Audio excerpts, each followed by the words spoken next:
2020년도 한 해는 모두가 다 어려움을 경험한 해입니다. 바이러스 때문에 인류의 문명이 또는 우리가 흔히 당연하게 여겼던 삶이 한 방에 끝날 수가 있구나, 이런 엄청난 불안과 의기의식을 느꼈던 그런 해입니다. 물론 바이러스나 전염병은 어느 시대에도 있었죠. 그러나 코로나 바이러스는 전혀 다릅니다. 소위 비오폴리틱스라고 하는 신체 정치학하고 맞물려 있고, 중국과 미국이 무역전쟁을 하면서 터져나온 것이고, 이것이 짐승과 자연으로부터 오는 무서운 질병이기 때문입니다. 그래서 한결같이 학자들은 이제 이 시대가 다 끝났구나, 비오폴리틱스라고 하는 새로운 문명으로 진입하는구나. 왜 그러냐 하면 바이러스는 백신이 나온다고 하지만 연구 퇴치가 안 됩니다. 한 1년 정도 효력이 있을 거라고 말도 합니다만은 그 사이에 변종된 바이러스들이 이제 여기저기서 나타날 겁니다. 속수무책입니다. 두 번째는 경제가 망가집니다.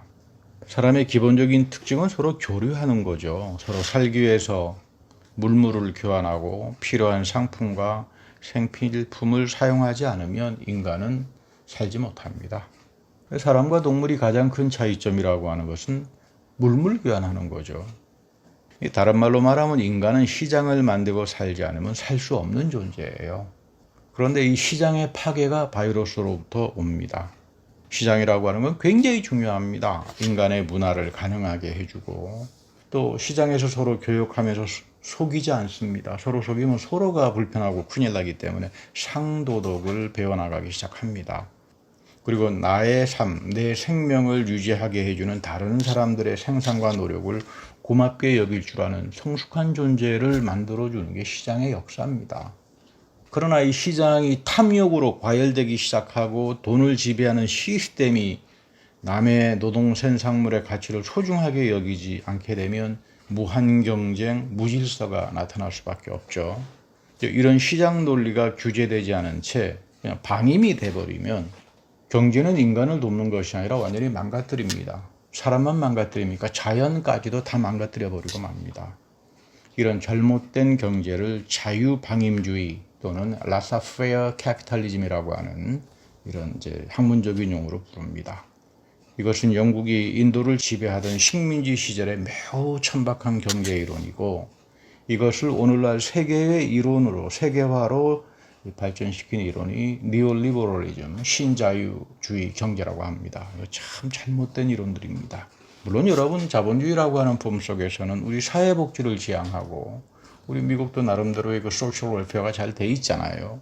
이게 다 좋은 정책의 유형도 있지만, 이런 그 라사페어, 신자유주의 이쪽으로 가다가 보면 인류뿐만 아니라 자연도 다 망가집니다. 바이러스가 그래서 나오는 겁니다. 인간의 탐욕으로 인해서, 우리 요한계시록을 보면은 마지막 5번째 심판 때 짐승의 나라가 해를 입었다. 인간의 탐욕으로 인해서. 참 엄청난 이야기죠. 많은 분들은 이제 더 이상 이 상태로 가다가는 인류는 끝난다. 그러니까 패러다임 체인지를 해야 된다. 지금까지 우리가 살았던 어떤 모델, 생각들, 사고방식들 이거 다 체인지 바꾸지 않으면 우리 살지 못한다. 이제 죽는다. 이 패러다임 체인지 굉장히 중요한 말이죠. 학문에서도. 이거 여러분 성경에서는 회개라고 합니다. 너가 가던 나쁜 길, 잘못된 길, 보고 싶고만 보고 듣고 싶고만 들었던 그 잘못된 길에서 이제는 돌아서지 않으면 내버림을 당한다. 성경이 끊임없이 하는 이야기들입니다. 근데 우리는 어떤 학자가 패러다임 체인지란 말을 쓰면 굉장히 그럴듯해 보이고 있어 보인다고 하지만, 교회에서 회개라는 이야기 하게 되면 목사님 죄에 대해서 이야기하지 마세요. 시끄러워요. 이런 게 우리들의 모습입니다. 안타까운 이야기죠. 최근 뉴스를 보니까 캘리포니아에서 내린 결정을 보고 참 마음이 흐뭇했습니다. 아메리카 인디언들에게 백신 접종을 우선권을 주겠다. 그 유럽에서 배를 타고 이곳에 도착한 사람들 때문에 홍역, 마마, 초년들, 첫 해의 본토 아메리카인들의 자녀들이 엄청나게 죽었습니다. 지금도 백신에 대해서 백인보다는 4배로 확진이 되는 게 이 아메리칸 인디언들입니다. 그래서 생각이 있고 정상적인 사람들이 이건 아니다. 그래서 백신 접종은 아메리카 인디언들에게 행해져야 된다. 뭐 그렇다고 해서 뭐 유럽에서 배를 타고 온 백인들이 일부러 전염병 옮기려고 하지는 않았을 겁니다. 풍토가 다르고 기후도 다르고 먹는 것도 다르고 하면 전염병이 창궐할 수밖에 없죠. 그러나 아메리카 인디언들에게 역사적으로 해를 끼쳤던 걸 생각하면서 이들에게 백신을 먼저 접종시키는 것, 이걸 가리켜서 이제 사회학에서는 회복과 배상의 정의다 이렇게 말을 합니다. 참 중요한 말이죠. 우리는 과거의 실수나 잘못을 용서해 주시오. 우리는 용서받은 사람으로서 기본적인 배상이나 책임은 하고 살고 싶소. 이거 사케오 정신에서 나오는 겁니다. 여러분, 이것이 죄사함이 갖는 justice, 정의죠. 굉장히 중요한 이야기예요. 죄사함을 받은 사람들은 가만히 있지 않습니다. 보상과 배상으로 가게 될 수밖에 없다 그 말입니다. 한국 정치도 참 어수선한 한 해였습니다. 서로 양쪽으로 갈라져서 굉장히 시끄럽습니다. 한국 사회를 지배하고 있는 것은 진영 논리입니다. 그러니까 사탄의 논리입니다. 여러분, 믿음의 사람들은 이런 진영 논리에 빠지면 큰일 납니다. 여러분, 진영 논리, 캠프 시어리는 스탈린이 만든 거예요. 미국을 지지하면, 미제국주의를 지지하면 무조건 나쁜 놈이다. 소련 지지하면 무조건 진보적이고 양심 세력이다. 이렇게 캠프로 나누어가지고 60년대부터 소련이 망할 때까지, 그러다가 이제 망했지만 그 후예들이 이 진영 논리 갖다 놓고는 자기네들은 무슨 광명한 천사인 양 가장하면서 사람을 적폐로 몰지만 지금 이 꼴을 보면 본인들이 적폐가 되고 있습니다. 안타까운 이야기죠. 여러분이 이게 무슨 뭐 대한민국만 그러겠습니까? 미국 대통령 선거 이후에도 지금 복잡하잖아요. 이 캠프 시어리가, 진영 논리가 미국의 정치도 한국의 정치도 곳곳을 다 지배하는 사탄의 논리들이 지배합니다. 공중의 권세를 잡은 자들의 논리입니다. 영적 전쟁을 하지 않으면 이제 우리는 살지 못합니다. 예수님은 하나님 나라의 복음을 전파하기 전에 광야에서 40일간 사탄에게 시험을 받았습니다. 첫째는 돌이 빵이 되도록 하는 경제의 길입니다. 그러나 예수님은 하나님 나라의 복음을 떡 만들어주는, 나에게 돈 만들어주고 물질 축복해주는 걸로 하지 않았습니다. 사람은 빵으로 사는 거 아니다. 물론 빵으로도 살겠지만 하나님 말씀으로 산다고 하죠. 먹고 사는 거 중요합니다. 그래서 여러분 부지런히 사업도 하고 직장 생활도 하고 전략도 하잖아요. 여러분이 또한 한 해 하나님 앞에서 경건한 마음으로 봉헌한 헌금을 통해서 이 신비한 교회가 세워지고 하늘의 교회들이 세워지고 또 목회자의 기본적인 삶도 보호가 됩니다. 그러나 우리 모두는 나의 봉헌을 돈으로 생각하는 사람은 한 사람도 없을 거예요. 돈으로 생각하면 반드시 시험에 듭니다. 넘어집니다. 우리는 아브라함처럼 주님이 한 해 지켜주신 은혜를 기억하고 감사하는 마음으로 주님께 봉헌을 합니다. 이 봉헌을 하나님은 마지막 때까지 기억합니다. 우리 후손들을 통해서. 그래서 아브라함의 봉헌을 통해 하나님은 그의 손자 가운데 아버지로부터 저주까지 받았던 레이를 선택해주고 제사장의 지파를 삼잖아요. 똑같은 거죠. 우리 역시 아브라함의 봉헌에 참여하면서 우리를 위해서 희생하신 그리스도를 만나고 나의 물질의 삶을 지켜주시며 또한 내 자녀들과 내 후손들의 삶을 풍성하게 해주시는 그 하나님의 축복을 감사하면서 드리는 게 우리들의 봉헌입니다. 둘째는 세상 권세의 권력가들과 손을 잡고 힘의 논리를 통해서 세상을 바꿔보려고 했던 정치 권력의 길, 예수님은 단연코 아니라고 말을 합니다. 그러나 정치가들의 권력의 빌부터 가지고 하나님 이름 운운하면서 선동하는 사람에게 주어지는 마지막은 쓰디쓴 좌절과 환멸밖에 없습니다. 종교가 정치화가 되면 가장 추악해집니다. 정치 권력을 가진 자들은 종교를 항상 정치적인 목적을 위해서 이용하려고 합니다. 60년대 최고의 미국 신학자였다라고 보죠. 또는 정치학자, 신학자였던 라이널드 리버라고 하는 분. 이분은 미국 역대 대통령들이 항상 이분의 책을 텍스트로 넣고 읽을 정도로 굉장한 사람입니다. 2차 세계대전 이후에 미국 정계에다가 대통령에게 유럽 복구를 위해서, 비록 독일과 싸움을 했지만 유럽 복구를 위해서 마셜 플랜을 하고 다시 회복할 수 있도록 도와줘야 된다. 리버 때문에 독일이 살아난 겁니다. 그러면서 두고두고 당부한 게 독일이 왜 망했는 줄 아느냐. 종교를 정치화해서 망했다. 미국이 망하지 않으려면 절대로 종교를 정치적 목적을 위해서 사용하지 마라. 굉장히 중요한 이야기입니다. 예수님이 하신 말씀이죠. 제가 설교 준비하면서 요한계시록을 많이 읽었습니다. 드디어 5번째 천사의 심판의 시대가 돌아오는구나. 더 이상 영적 지도자 믿지 못한다. 다섯 번째 천사의 심판에서는 무서운 일이 벌어집니다. 여러분 히틀러 시대의 기독교도 그랬잖아요. 그 독일의 유명한 목회자들, 신학자들 전부 다 하일 히틀러, 히틀러를 통해서 하나님이 구원을 주신다. 어용단체 기독교 만들고 가입하고 선전 매체 노릇하고 그러다가 히틀러 망하니까 여기에 막 가담했던 그 유명했던 종교 지도자들 다 자살했어요. 근데 그 당시 유일하게 목회자 중에 이거 아니다. 그 예수님께서 말씀하시는 길이 아니다. 그러고 투쟁한 사람이 프랑크푸르트에 있었던 마틴 니멜러 독일교회 루터교회 목사입니다. 히틀러에 저항했다고 10년간 포로 수용소에 갇혔습니다. 이분이 감옥에서 풀려나와서 한 운동은 히틀러에게 아부를 한 종교인들 다 적폐청산하자. 천만에요. 우리 모두가 다 하나님께 죄를 지었다. 독일 교회가 분골쇄신하는 새로움으로 거듭나지 않으면 독일 교회에 미래 없다. 이분들 회개운동합니다. 종교인들 가운데 하나님 앞에서 죄를 짓고 유대인 잡아 죽이는데 앞장선 사람들은 스스로 회개하도록 하고 스스로 물러납니다. 그렇게 물러난 사람들에게 또 죄를 용서해주고 회복하게 해주는 그 은혜를 서로 베풀어 갑니다.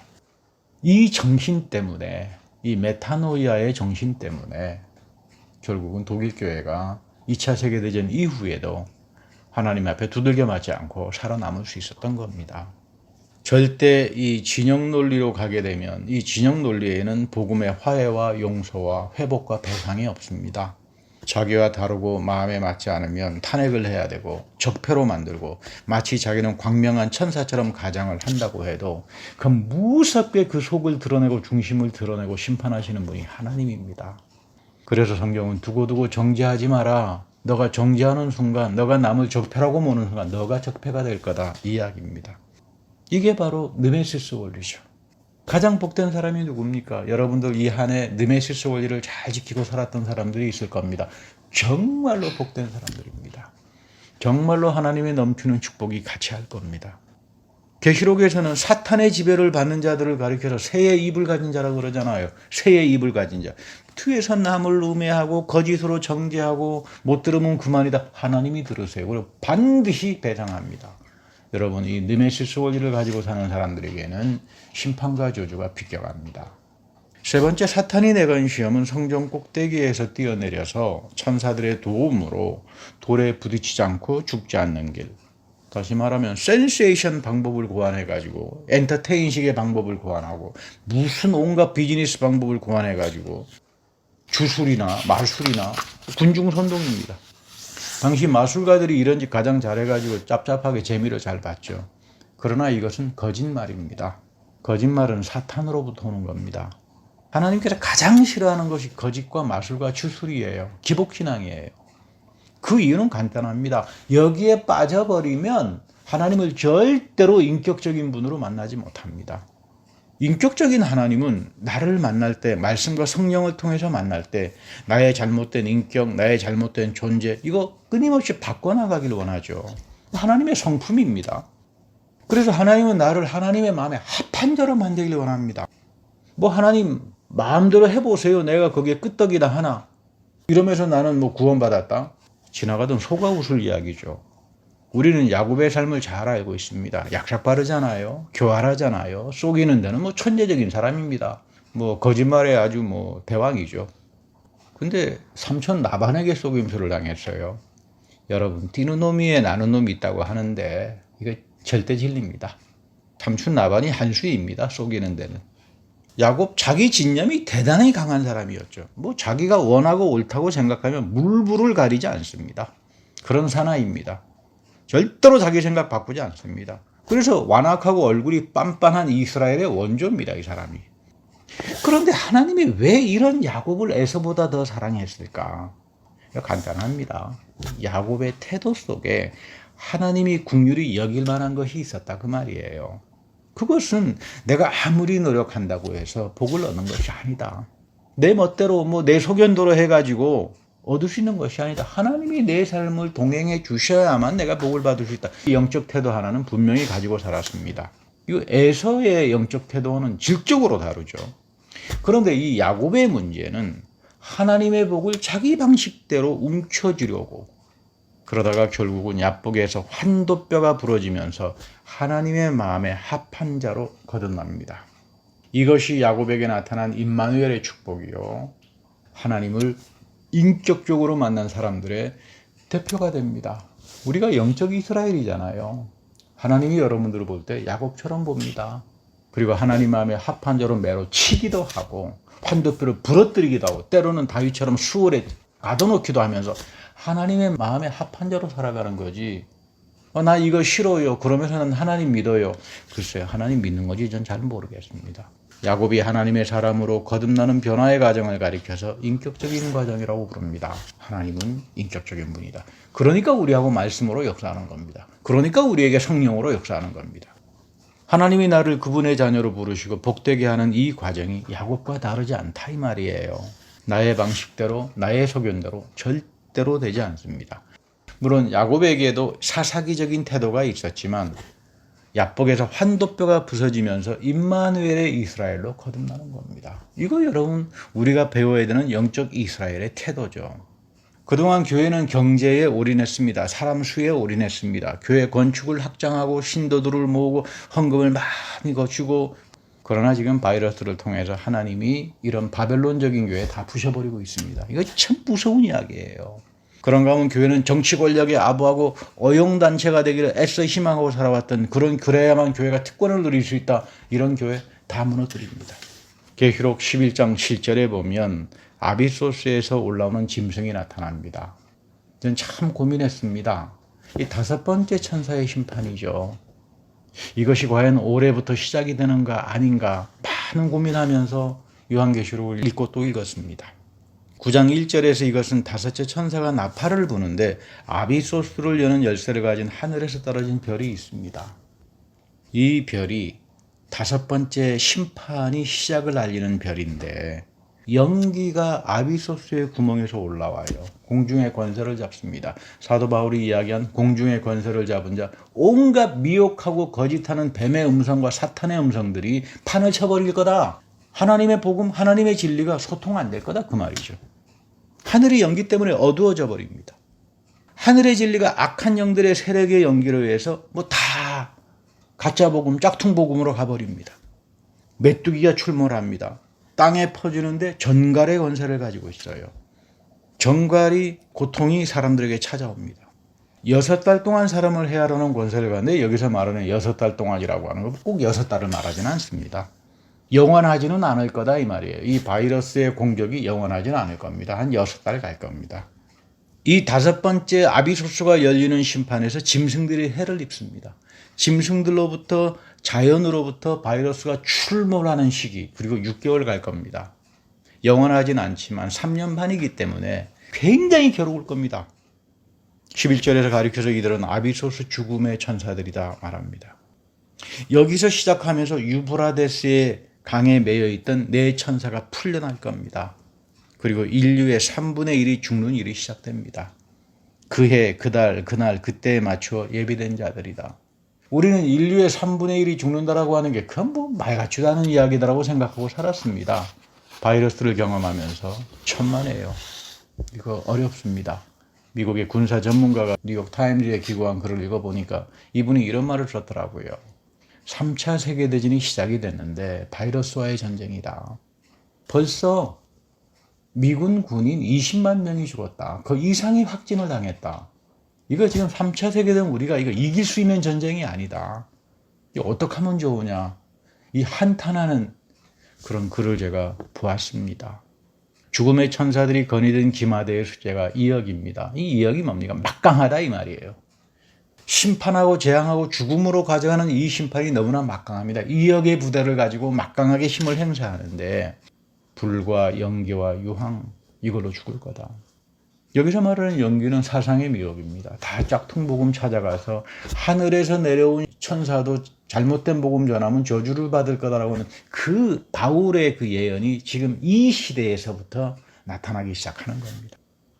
저는 계시록을 전문적으로 공부했습니다. 그런데 최근 계시록을 읽으면서 무섭기도 하고 겁나기도 하고 놀랍기도 합니다.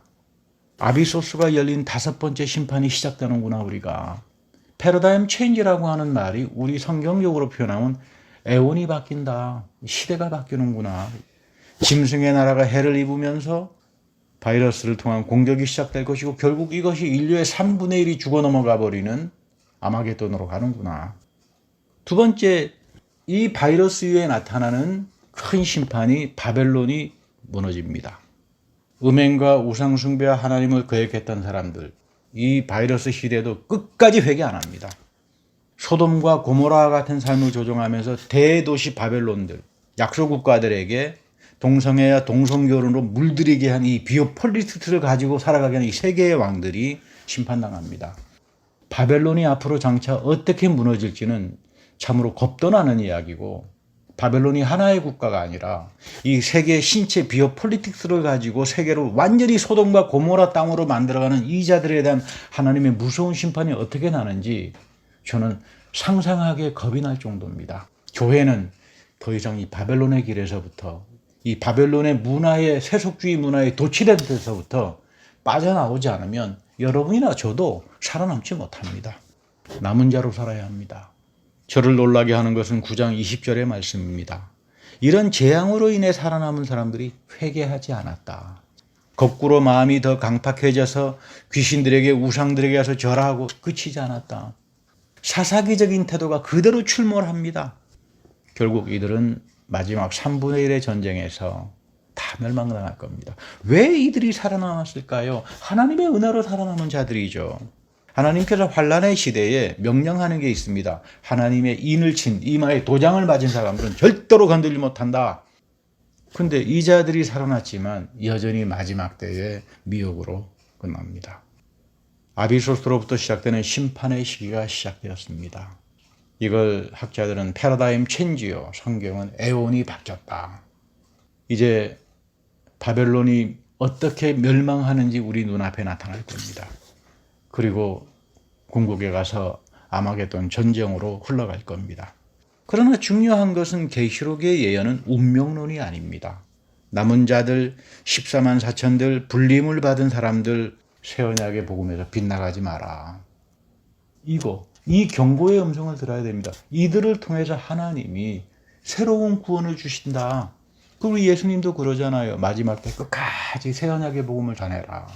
우리가 전하는 복음 때문에 이 세계가 멸망을 당하지 않을 수도 있습니다. 그래서 여러분이 마지막 때 복음을 전파한다는 것이 얼마나 귀중한 사명이라고 하는 걸 알아야 합니다. 예수님은 공생애를 시작하기 전 구약성서 이사야서 61장 1절과 2절에 있는 말씀을 오늘 회당에 들어가서 읽었습니다. 그런데 이 문제가 되는 것은 예수님이 인용하면서 읽은 이사야 본문에서 다릅니다. 이사야 본문과. 이사야에서는 하나님의 보복의 날이 있습니다. 하나님의 은혜의 날이 있는가 하면 하나님의 보복의 날이 있어요. 근데 예수님은 보복의 날을 빼버립니다. 의도적으로. 예수님이 선포하는 임마누엘의 구원에는 십자가를 통해서 하나님의 보복의를 은혜해로 뒤바꿔 놓습니다. 놀라운 이야기죠.